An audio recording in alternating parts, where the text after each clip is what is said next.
আমার বান্ধবী একদিন বলছে, সরকার যখন টাকা ছাপায় তাহলে তো গরিব মানুষদের 1 লাখ টাকা করে দিতে পারে।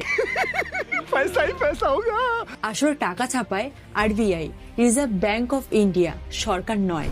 আর রিজার্ভ ব্যাংক চাইলেই কিন্তু বেশি পরিমাণে টাকা ছাপাতে পারবে না।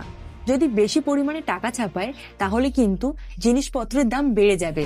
একে বলে হাইপার ইনফ্লেশন। উদাহরণ, জম্মুয় 2008 সালে প্রচুর পরিমাণে টাকা ছাপিয়েছিল। ওখানে কিন্তু একটা রুটির দাম 1 মিলিয়ন হয়ে গেছিল। যখন বেশি পরিমাণে টাকা ছাপানো হয় তখন কিন্তু টাকার শক্তি কমে যায়, টাকার গুরুত্ব কমে যায়। তাই কিন্তু আরবিআই হিসাব করে যতটা পরিমাণে টাকা লাগবে ততটা পরিমাণে কিন্তু টাকা ছাপায়। এতে কিন্তু অর্থনৈতিক ভারসাম্য বজায় থাকে। টাকা ছাপানো মানে কিন্তু সম্পদ তৈরি করা নয়, বরং অর্থনৈতিক ভারসাম্য রক্ষা করা।